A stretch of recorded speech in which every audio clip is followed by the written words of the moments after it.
तो दोस्तों welcome to Hindi study. दोस्तों आज का पेपर जो है बहुत ही मोस्ट इम्पॉर्टेंट आपके लिए होने वाला है, क्योंकि यह आपका विज्ञान का पेपर है जो कि आपके यहाँ से नंबर जो है बढ़ने वाले हैं। इस पेपर को अगर आप पूरा देख लेते हो दोस्तों, आप बहुत ही लकी हो जो आपने इस वीडियो पर क्लिक किया है, क्योंकि ये जो पेपर है इससे आपके क्वेश्चंस जो हैं वो फंसने वाले हैं बोर्ड एग्जाम में। ठीक है दोस्तों, तो आपको ये क्वेश्चंस जो हैं देख लेने हैं पूरे और तैयार कर लेने हैं। दोस्तों आपने निर्देश तो पूरे पढ़ ही लिए होंगे। अगर आपने पूरे निर्देश पढ़ लिए हैं तो आप इन निर्देशों को ना पढ़ें, आपको पता है।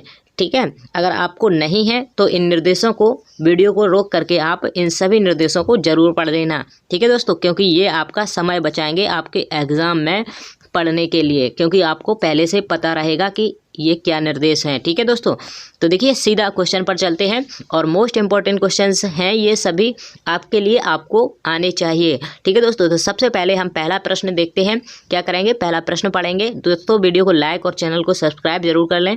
दो पृष्ठों से घिरा हुआ कोई पारदर्शी माध्यम जिसका एक या दोनों पृष्ठीय गोलीय हों, एक अंक का प्रश्न है, कहलाता है। बताइए, दो पृष्ठों से घिरा हुआ कोई पारदर्शी, समझ रहे हो, पारदर्शी माध्यम जिसका एक या दोनों पृष्ठ गोलीय हैं तो वो क्या कहलाते हैं?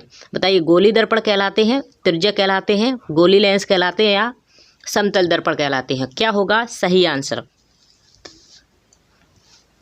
दोस्तों? तो इसका सही आंसर बिल्कुल आपका करेक्ट आंसर हो जाएगा। दोस्तों आप देख रहे हो, आपका सी ऑप्शन जो है बिल्कुल करेक्ट होगा। गोलीय लेंस कहेंगे जिसका माध्यम क्या हो, पारदर्शी हो, एक और हो चाहे दोनों ओर हो। ठीक है, चाहे एक और हो चाहे दोनों ओर हो, गोलीय लेंस कहेंगे। ठीक है, अगले क्वेश्चन पर चलते हैं। मोस्ट इंपॉर्टेंट क्वेश्चन है, दंत विशेषज्ञ मरीजों के दांतों का बड़ा प्रतिबिंब देखने के लिए किस दर्पण का प्रयोग करता है?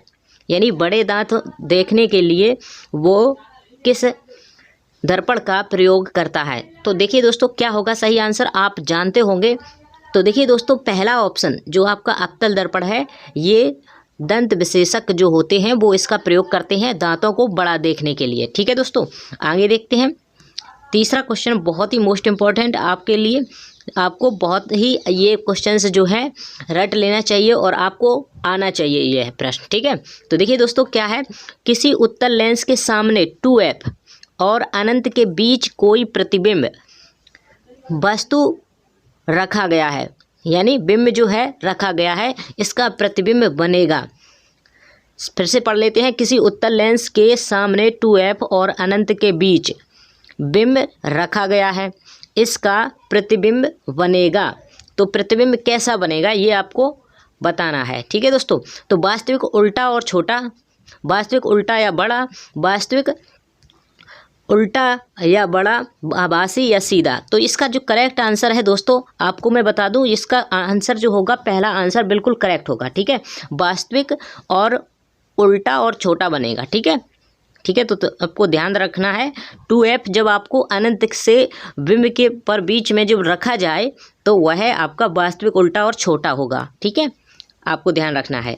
आगे देखेंगे चौथा नंबर क्वेश्चन, मानव नेत्र अभिनेत्र लेंस की फोकस दूरी को समायोजित करके विभिन्न दूरियों पर वस्तुओं को फोकसित कर सकता है, ऐसा हो पाना कारण है। बताइए ऐसा कब हो सकता है, ये कारण आपको बताना है। तो बताइए, जरा दृष्टि दोष में होता है, समंजन में होता है, निकट दृष्टि में होता है या दूर दृष्टि में होता है, यानी दीर्घ दृष्टि में होता है। तो क्या होगा आपका सही आंसर? दोस्तों मैं आपको यहाँ पर करेक्ट आंसर बता रहा हूँ। आपका जो करेक्ट आंसर होगा वह क्या होने वाला है? देखिए, आपका जो बिल्कुल सही आंसर है वो आंसर है आपका बी ऑप्शन, समंजन। ठीक है, ये आपका करेक्ट आंसर है, देख लेना है, याद कर लेना है। अगला देखते हैं क्वेश्चन, 5वां नंबर है, कॉलम ए और कॉलम बी, यहाँ पर कॉलम बी है कॉलम ए है, एसआई मात्रकों को सही विकल्प चुन करके आपको भरना है। तो देखिए, विद्युत विभवांतर का जो आपका मात्रक होता है, एसआई मात्रक होता है, वो वोल्ट होता है। विद्युत विभवांतर का जो मात्रक होता है वो वोल्ट होता है, और विद्युत धारा का जो मात्रक होता है वो एम्पियर होता है। ठीक है, और विद्युत शक्ति का जो मात्रक होता है वह आपका वाट होता है। क्या होता है? वाट होता है। और प्रतिरोध ओम होता है। प्रतिरोध का मात्रक क्या होता है? ओम। तो यहाँ पर आपका बिल्कुल करेक्ट आंसर पहले का चौथा यहाँ पर है, यहाँ पर भी है, और दूसरे का आपका हो जाता है पहला, दूसरे का यहाँ पर दूसरा है, यहाँ पर पहला है।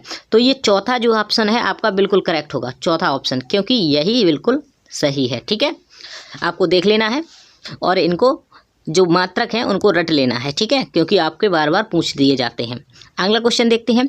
दो चालक तार जिनके पदार्थ लंबाई तथा व्यास समान हैं, दो चालक तार हैं जिनकी लंबाई तथा व्यास समान है, किसी विद्युत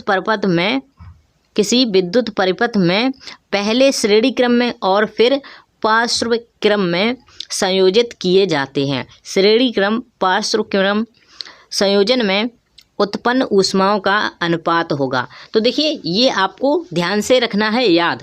देखिए क्वेश्चन क्या है, आपने पढ़ लिया होगा इस क्वेश्चन को, आप दोबारा भी पढ़ सकते हैं। 1 नंबर का क्वेश्चन है आपका, आपको अनुपात बताना है, श्रेणी क्रम और पार्श्व क्रम के संयोजन में उत्पन्न ऊष्माओं का अनुपात आपको ज्ञात करना है। तो देखिए दोस्तों बिल्कुल सही अनुपात इनका होता है, श्रेणी क्रम का 1 और पार्श्व क्रम का 4। तो 1:4 आपका बिल्कुल करेक्ट आंसर हो जाता है, सी ऑप्शन। अगला क्वेश्चन देखते हैं दोस्तों। किसी विद्युत धारावाही सीधी लंबी परिनलिका के भीतर चुंबकीय क्षेत्र है, तो चुंबकीय क्षेत्र क्या है? शून्य होता है। किसी विद्युत धारावाही सीधी लंबी परिनलिका के भीतर चुंबकीय क्षेत्र जो होता है वो शून्य होता है। क्या इसके सिरे की ओर जाने पर घटता है? क्या इसके सिरे की ओर जाने पर बढ़ता है? सभी बिंदुओं पर समान रहता है। तो यहाँ पर क्या होगा आपका करेक्ट आंसर? बिल्कुल सही आंसर जो होगा आपका बिल्कुल सही है, डी ऑप्शन, सभी बिंदुओं पर समान रहता है। ठीक है, याद रखेंगे, धारावाही सीधी लंबी परिनलिका के भीतर जो चुंबकीय क्षेत्र होता है वो सभी बिंदुओं पर समान होता है, याद रखना है। ठीक है दोस्तों, आगे देखते हैं। बेंजीन का सूत्र, बेंजीन का संरचनात्मक सूत्र आपको बताना है। तो बेंजीन का सूत्र क्या होता है? C6H6, इसे हम क्या कहते हैं? बेंजीन। और इसका हम जो संरचना बनाते हैं वो किस प्रकार की बनाएंगे? तो देखिए यह संरचना डबल बॉन्ड जो होती है, सी में जो डबल बॉन्ड होते हैं वो एक एक करके छोड़ करके होते हैं, यानी कि इस प्रकार से कुछ बनाएंगे, जैसे सी यहाँ पर, फिर ऐसे, फिर ऐसे, फिर यहाँ पर सी, और फिर यहाँ पर सी, फिर नीचे करके फिर यहाँ पर सी, और फिर नीचे करके फिर यहाँ पर सी, फिर नीचे करके ऐसे यहाँ पर सी, इस प्रकार से बनाते हैं। और एक को छोड़ करके इस प्रकार से कुछ हम इसमें डबल बॉन्ड लगाते हैं, एक को छोड़ करके। तो यहाँ पर, और ये सी के बाद एच यहाँ पर, इसके बाद एच यहाँ पर, और फिर इसके बाद एच यहाँ पर। तो इस प्रकार की जो संरचना आपको दिख रही है वो सी ऑप्शन में आपको दिख जाएगी। ठीक है, तो यह आपका करेक्ट ऑप्शन हो जाता है, सी, बिल्कुल सही है। आगे चलते हैं दोस्तों, बहुत ही अच्छे प्रश्न हैं आपके लिए, बहुत ही मोस्ट इम्पॉर्टेंट बोर्ड एग्जाम के लिए होने वाले हैं, जो कि आपका 2024 में आपका एग्ज़ाम है। आप जानते हो किस तारीख को आपका विज्ञान का एग्ज़ाम है, तो आपको क्या करना है, इसकी फुल तैयारी कर लेनी है। निम्नलिखित में से समजातीय श्रेणी है, बताइए समजातीय श्रेणी रट लेना है। समजातीय श्रेणी में कौन कौन आते हैं यहाँ पर आपको देखना है। तो देखिए दोस्तों, सबसे पहले आपको क्या करना है, इसका सही आंसर बताने के लिए आपको ये पहले जो 4 ऑप्शन दिए गए हैं इनमें आपको देखना है समजातीय कौन कौन है, समजातीय जो है वो कौन कौन है। समजातीय जो है आपके पहला जो CH4 और C2H6, ये आपका समजातीय है। ठीक है, और आपका समजातीय जो है इसमें हो जाता है CH3OH C2H5OH, ये आपको समजातीय मिल जाता है। ठीक है, तो यहाँ पर देखिए पहला और जो है चौथा ये आपका करेक्ट होगा, और यहाँ पर आपको दिख रहा होगा तो बी ऑप्शन में पहला चौथा है, तो यही आपका बिल्कुल करेक्ट हो जाता है। अगला क्वेश्चन देखते हैं। पृथ्वी की भूपर्पटी में प्राकृतिक रूप से पाए जाने वाले तत्वों का यौगिकों को ... कहते हैं। देखिए फिर से पढ़ते हैं। पृथ्वी की भूपर्पटी में प्राकृतिक रूप से पाए जाने वाले तत्वों का यौगिकों को क्या कहते हैं, यहाँ पर आपको भरना है। तो अयस्क कहते हैं, गैंग कहते हैं, या खनिज कहते हैं, या फिर धातु कहते हैं। तो क्या होगा करेक्ट आंसर? बिल्कुल सही आंसर इसका आप जानते हो दोस्तों, खनिज होगा। क्या होगा? खनिज होगा, बिल्कुल सही है दोस्तों। ठीक है, यौगिक को खनिज कहते हैं। ठीक है, दांतों का क्षय कब प्रारंभ होता है? दांतों का जो क्षय है यानी कि दांतों का गिरना या फिर दांतों का घिसना, कम होना, क्षय होना, ठीक है, वह कब प्रारंभ होता है आपको बताना है। तो यह आपका मुंह का pH 5.5 से कम होने पर, pH मान जो है 5.5 से कम, अगर आपका मुंह का pH मान कम है तो 5.5 से कम है तो दांतों का क्षय होना प्रारंभ हो जाता है, ठीक है। अगला क्वेश्चन देखते हैं। 12वां नंबर क्वेश्चन जो है आपका 12वां नंबर क्वेश्चन जो है अभिकथन, जो पहला है जिंक सल्फ्यूरिक अम्ल के साथ अभिक्रिया कर जिंक सल्फेट तथा हाइड्रोजन गैस बनाता है। तो देखिए कैसे आपको कहना है, जिंक यानी Zn और प्लस H2SO4 यानी सल्फ्यूरिक अम्ल, ठीक है, H2SO4, और ये इससे क्रिया करके क्या बनाता है, जिंक सल्फेट बनाता है, ZnSO4 बनाता है, ZnSO4 बनाता है, और प्लस जो है H2 होगा, इसमें से निकल आएगा क्या, H2, ठीक है। ये पहली क्रिया हो गई आपकी। अब दूसरे तर्क में क्या दिया गया है, जिंक ऑक्सीजन के साथ अभिक्रिया कर जिंक ऑक्साइड बनाता है। तो देखिए जिंक Zn के साथ क्रिया कर, कौन सा, ऑक्सीजन, इसके साथ क्रिया करके क्या बनाती है, ZnO बनाती है, जिंक ऑक्साइड बनाती है, ZnO, ठीक है, ये बनाती है। तो आपको क्या देखना है, यहाँ पर आपको ये पढ़ने हैं, दोनों अभिकथन पहला तथा तर्क दूसरा सही है तथा तर्क दूसरा अभिकथन का सही स्पष्टीकरण है। क्या दोनों सही हैं, ये बताने हैं आपको। देखिए अभिकथन पहला तर्क और दोनों सही है परंतु तर्क कथन स्पष्टीकरण नहीं है। यहाँ पर देखिए तीसरा पढ़ेंगे, अभिकथन सही है परंतु तर्क दूसरा गलत है कथन, ठीक है, दूसरा कथन जो है गलत है बता रहा है, ये तीसरा ऑप्शन, ठीक है। अब चौथा ऑप्शन क्या कह रहा है, अभिकथन फर्स्ट तथा तर्क सेकंड दोनों गलत हैं।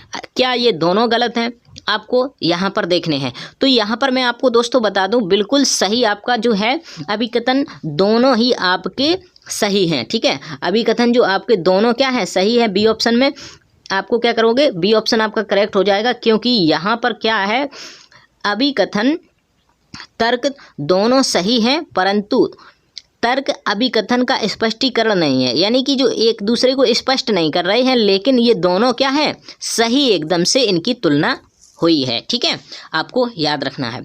आगे देखें, बी ऑप्शन इसका सही था। 13वें नंबर का देखेंगे, निम्नलिखित रासायनिक सूत्र पूरा कीजिए। यहाँ पर आपको क्या करना है, समीकरण को पूरा करना है। तो देखिए यहाँ पर आप कैसे करोगे, ये प्लस जो है इसकी जगह पर आपको क्या करना है, यहाँ पर आपको क्या करना है, देखिए बी ऑप्शन CH3COOH अगर आप लगाओगे तो यह आपका तुलना कर जाएगा पूरा, ठीक है। तो आपको यह ऑप्शन बिल्कुल सही कर देना है, जो बी ऑप्शन है यह करेक्ट है। 13वें नंबर क्वेश्चन का आंसर बी सही था। चौथे नंबर का देखते हैं, अंतः श्वसन के दौरान बहु प्रवाह का सही मार्ग कौन सा है। अंतः श्वसन के दौरान बहु प्रवाह का जो सही मार्ग है वह कौन सा है। तो देखिए बहु श्वसन का जो सही मार्ग है आप जानते होंगे, अगर आपने पढ़ा है, ये आपको रट लेना है, सीधा आपसे पूछ दिया जाता है, ठीक है। तो आपको याद रखना है, नासाद्वार होता है सबसे पहले, यानी नाक से, फिर ग्रसनी से, फिर कंठ से, फिर श्वास नली से, फिर कूपकाय से, ठीक है। ये आपका बिल्कुल डी ऑप्शन करेक्ट हो जाता है, ठीक है दोस्तों। तो देखिए अगला क्वेश्चन 15 क्वेश्चन में जो है आपका क्या है, यहाँ पर देखिए निम्नलिखित कथन में कारण को पढ़कर दिए गए विकल्पों में से सही विकल्प का चयन कीजिए। तो यहाँ पर क्या दिया गया है, देखिए सबसे पहले दिया गया है, पिता से प्राप्त क्रोमोसोम से बच्चे के लिंग का निर्धारण होता है। ये क्या सही है, बिल्कुल। आगे देखेंगे, कारण मानव पुरुष में एक X और एक Y गुणसूत्र होता है। तो मानव पुरुष में बिल्कुल सही होता है, XY सूत्र ही हम लड़के को कहते हैं, XY जिसमें होता है। और क्रोमोसोम जो है बच्चे का लिंग निर्धारण किससे, पिता के क्रोमोसोम से होता है, ये भी सही है आपका। अब कथन पढ़ लेते हैं, क्या कह रहे हैं कथन। तो कथन आपके कह रहे हैं, जो कथन पहला है, कथन देखो और कारण दोनों सत्य हैं, बिल्कुल सही बात है, दोनों सत्य थे। और कारण कथन की सही व्याख्या करता है, बिल्कुल, यानी कारण जो है कथन की सही व्याख्या करता है, यानी XY जो हैं गुणसूत्र होते हैं पुरुष में, XY गुणसूत्र होते हैं, और ये लिंग निर्धारण जो होता है बच्चे में वो पिता के क्रोमोसोम के द्वारा होता है। आगे देखते हैं, अगला क्वेश्चन है, विद्युत आवेश के प्रवाह की सही दिशा कौन सी है? विद्युत आवेश के प्रवाह की जो सही दिशा है, यहाँ पर अगर आप पिक्चर में देखोगे तो यहाँ पर ऑप्शन आपका पहला ये है, दूसरा, तीसरा, चौथा। यहाँ पर क्या होगा, विद्युत आवेश की प्रवाह की सही दिशा जो है वह आपको चित्र द्वारा पहचाननी है। अगर आपने दोस्तों यह चित्र देखा होगा तो आपको बिल्कुल सही लग रहा होगा। ये दिशा जो है आपकी पहले ऑप्शन में बिल्कुल नहीं हो सकता, अगर आपने देखा होगा, ठीक है। तो ये जो तीसरा ऑप्शन है ये बिल्कुल आपका करेक्ट है। तो इस प्रकार से आपकी दिशा होती है, यानी कि इस तरफ जो होता है वो कम लाइन होती है और इस तरफ इस तरीके का होता है बना हुआ, और लाइन जो है तीर आपके इस साइड जाते हैं, ठीक है। तो ये आपका सी ऑप्शन बिल्कुल करेक्ट है। आप देख लीजिएगा फिर से इस चित्र को जरूर से देखिएगा, क्योंकि अगर आपका आ गया एग्जाम में तो आप चित्र पहचान लेंगे। तो अगला क्वेश्चन देखते हैं। देखिए दोस्तों क्या करना है, अगला क्वेश्चन बहुत ही अच्छा है। थायरॉक्सिन के बारे में कौन सा कथन सही नहीं है? सही नहीं है, हमें से गलत कौन सा कथन ये पूछा गया है, कौन सा कथन गलत इसमें बता रहा है वो हमें बताना है, यानी कि इनमें से कौन सा एक सही नहीं है। तो देखिए थायरॉक्सिन के संश्लेषण के लिए लौह अयस्क होता है। तो यहाँ पर पहला जो ऑप्शन है आपका क्या हो जाता है, सही नहीं है, क्योंकि थायरॉक्सिन के संश्लेषण के लिए लौह अयस्क होता है तो नहीं होता है, ठीक है। तो यहाँ पर पहला ऑप्शन ही आपका गलत है, ठीक है। और ये जो तीनों ऑप्शन है आपके बिल्कुल करेक्ट ऑप्शन है, ठीक है दोस्तों। आगे देखेंगे, आपको पढ़ लेने हैं तीनों वो ऑप्शन। सबसे पहले यहाँ पर आपको क्या दिया गया है, ABC किस क्रम में है। तो यहाँ पर सबसे पहले आपको क्रम बताना है। तो सबसे पहले जो ए में है, यहाँ पर ए लिखा हुआ है, इसको हम कहते हैं प्रांकुर। प्रांकुर क्या कहते हैं, प्रांकुर, ठीक है। ये आपका प्रांकुर हो जाता है। बी जो बीच में है वो आपका हो जाता है बीजपत्र। क्या हो जाता है, बीजपत्र, बीजपत्र, ठीक है। याद रखेंगे बीजपत्र हो जाता है, पढ़ लेना, लिख लेना। यहाँ पर मैं सही क्लियर नहीं लिख पा रहा इस, ठीक है। यहाँ पर देखिए, और तीसरा जो है मूलाकार होता है, मूलाकार। तो देखिए यहाँ पर आपको देख लेना है कौन सी ऑप्शन में आपका करेक्ट ऑप्शन है। जो सी है, पहले प्रांकुर, फिर बीजपत्र, फिर मूलांकुर, ये आपके बिल्कुल सही है, करेक्ट है, तीसरा ऑप्शन सही है, ठीक है। याद रखना है दोस्तों। आगे देखें, जनन की अलैंगिक विधि से उत्पन्न संतति से में, यहाँ पर फिर से पढ़ते हैं, जनन की अलैंगिक विधि से उत्पन्न संतति में परस्पर अधिक समानता होती है, क्योंकि ये 1 नंबर का प्रश्न है आपका, और यहाँ पर आपको कारण बताना है समानता क्यों होती है, ठीक है। तो देखिए यहाँ पर आपका जो सही है, पहले आप क्या करोगे, सबसे पहले आपको पढ़ लेना है। देखिए अलैंगिक जनन में ही केवल एक जनन भाग लेता है, बिल्कुल सही है। अलैंगिक जनन में केवल एक ही जनक भाग लेता है, ठीक है। और दूसरा जो है आपका अलैंगिक जनन में युग्म शामिल नहीं होते हैं, बिल्कुल युग्म जो होते हैं वो शामिल नहीं होते हैं। अगला आपका हो जाएगा पहला और दूसरा, तो बिल्कुल करेक्ट है। तो पहला अगर दूसरा, देखिए यहाँ पर 2 ही ऑप्शन दिए गए हैं, 2-2 करके ऑप्शन दिए गए हैं, तो पहला और दूसरा आपके पहले ही ऑप्शन में दिए गए हैं, तो ये दोनों करेक्ट हो जाते हैं। ये जो नीचे के हैं, तीसरा चौथा, ये दोनों गलत हो जाते हैं, ठीक है। तो यहाँ पर पहला ऑप्शन आपका बिल्कुल सही था। अगला क्वेश्चन देखेंगे, लास्ट क्वेश्चन है ऑब्जेक्टिव क्वेश्चन का। देखिए एक आहार श्रृंखला में तीसरे पोषी स्तर पर हमेशा कौन होता है। अब बताइए, आहार श्रृंखला में तीसरे पोषी स्तर पर हमेशा जो होता है वह कौन होता है, बताइए। 1 नंबर का क्वेश्चन है, करेक्ट, एकदम बहुत ही शानदार क्वेश्चन है। आपको क्या कर देना है, सही कर देना है, ठीक है। तो मांसाहारी प्राणी जो होते हैं वो आपके आहार श्रृंखला में तीसरे पोषी स्तर पर जो है आते हैं, ठीक है। तो मांसाहारी प्राणी, बहुत ही सिंपल क्वेश्चन था। आपको क्या करना है, वीडियो को लाइक कर देना है और चैनल को सब्सक्राइब कर लेना है, ठीक है दोस्तों। और दोस्तों के पास भी इसको शेयर कर देना है। अब मैं आपको ये दिखा दे रहा हूँ, यहाँ पर मैं लॉन्ग आंसर जो है आपको करके नहीं दिखाऊंगा, आपको मैं यहाँ पर दिखा दे रहा हूँ कि कौन कौन से मोस्ट इंपॉर्टेंट क्वेश्चंस हैं। आपको अपनी कॉपी से इनको जरूर देखना है, इनको पढ़ना है, ठीक है। 4 नंबर का ये क्वेश्चन है, दृष्टि दोष किसे कहते हैं, बहुत ही आता है, बहुत ही मोस्ट इंपॉर्टेंट है। आपको क्या करना है, इसको पढ़ लेना है एक बार, ठीक है। दूसरा क्या है, ये भी आपका 2 नंबर का है, 2-2 4 नंबर के हो जाते हैं, ठीक है। हमें प्रकाश में इंद्रधनुष केवल वर्षा के पश्चात ही क्यों दिखाई देता है, क्योंकि वो बूंदों से बनता है, ठीक है। अब बूंदें एक दूसरे से परावर्तन के करती हैं और प्रकाश के कारण जो होती हैं वो उसके कारण बनाती हैं, और इससे आपका जो है इंद्रधनुष बनता है। तो देखिए यह जो शॉर्ट है, यह तो मैंने शॉर्ट में बता दिया, लेकिन आपको क्या करना है, इसको अच्छे से पढ़ना है, ठीक है दोस्तों। मोस्ट इंपॉर्टेंट है, 2 नंबर का क्वेश्चन है। आगे देखो, उत्तल लेंस अभिसारी लेंस क्यों कहा जाता है, ये भी 2 नंबर का है। अवतल दर्पण और उत्तल दर्पण का उपयोग लिखिए, क्या क्या उपयोग है अवतल दर्पण के और उत्तल दर्पण के। बहुत ही मोस्ट इंपॉर्टेंट क्वेश्चन है और सिंपल है, एकदम सिंपल है। देखिए आपको क्या करना है, किसी 4 ओम प्रतिरोध में प्रति सेकंड 100 जूल उत्पन्न हो रही है तो प्रतिरोध में सिरों की विभवांतर ज्ञात कीजिए। V निकालना है आपको, ठीक है, V बराबर IR, यानी कि आपको क्या करना है, B का निकालना है, विभवांतर निकालना है। सूत्र आप जानते होंगे, तो आपको क्या करना है, इसको हल कर लेना है।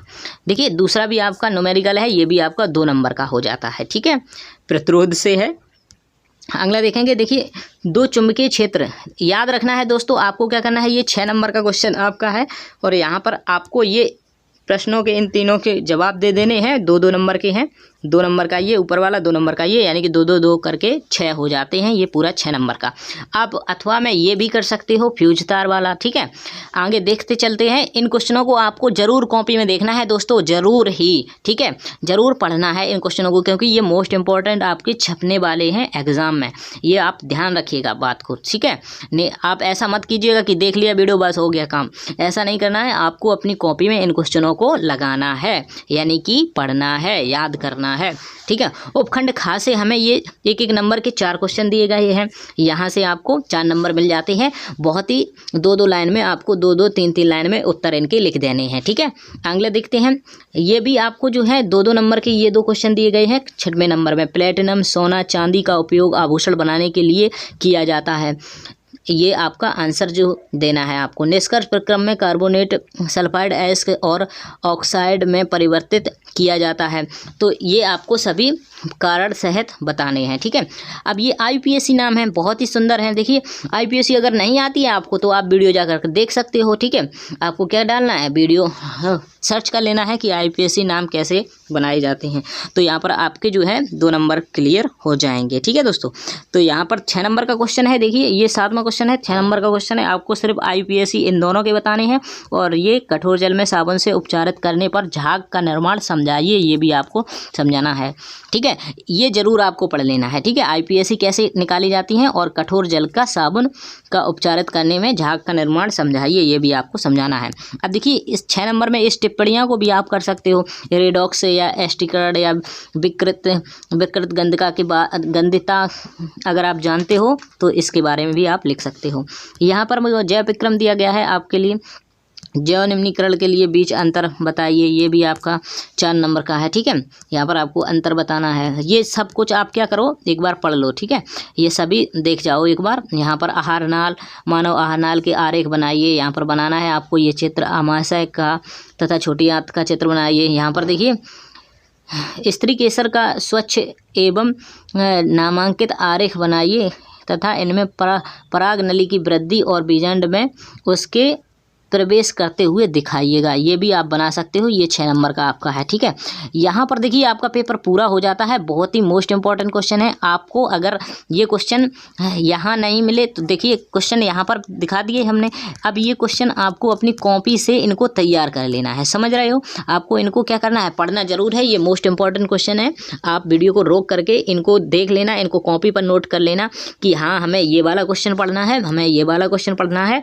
तो आपका क्या होगा, देखिए अगर आप इन सब क्वेश्चन को देखोगे तो आपके यही क्वेश्चन जो है कहीं ना कहीं आपके निश्चित फंसेंगे। सही बता रहा हूँ, निश्चित ही फंसने वाले हैं, ठीक है। अगर नहीं भी फंसते हैं तो आप इनका ट्रिक में यूज कर लें। अब ट्रिक में कैसे यूज कर लें, मतलब जैसे कि आपने कोई प्रश्न पढ़ा, ठीक है, आपने कोई प्रश्न पढ़ा वो नहीं आ रहा है, ठीक है, बोर्ड में नहीं आ रहा है, लेकिन हमें दूसरा जो प्रश्न है, दूसरा बोर्ड एग्जाम में जो है आपका एक दूसरा प्रश्न है और आपको याद है, ठीक है, दूसरा प्रश्न याद है और आपको दूसरा प्रश्न नहीं आ रहा है। मान लीजिए प्रश्न देखिए, जैसे कि 4था नंबर प्रश्न है, आपको नहीं आ रहा है, ठीक है, और आपको नहीं आ रहा है तो जो आपको याद है वो क्वेश्चन उसके अंदर में आप क्या करो, चिपका दो। अब अंदर में कैसे, ट्रिक द्वारा चिपकाना है। हेडिंग बनाने ली है, जो क्वेश्चन है उसका हेडिंग बना लेना है और जो बीच में है जो आपको याद है वो बीच में उसमें डाल देना है, यानी लिख देना है। तो आपका वो क्वेश्चन क्लियर हो जाता है इस तरीके से, ठीक है। बहुत ही स्मार्ट तरीके से आपको लिख लेना है। तो दोस्तों कैसा लगा वीडियो अच्छा लगा तो वीडियो को लाइक करें और चैनल को सब्सक्राइब कर लें। आप चाहते हैं कि आप लॉन्ग आंसर का कैसे जवाब दें ट्रिक माध्यम से, जब क्वेश्चन आपको ना आए तो उसको ट्रिक से कैसे करें, अगर ये आप वीडियो चाहते हो तो आप कमेंट कर सकते हो, ठीक है, तो आप क्या करो, कमेंट कर सकते हो कि आप कैसे लॉन्ग आंसर को करोगे ट्रिक के माध्यम से जब आपको ना आए।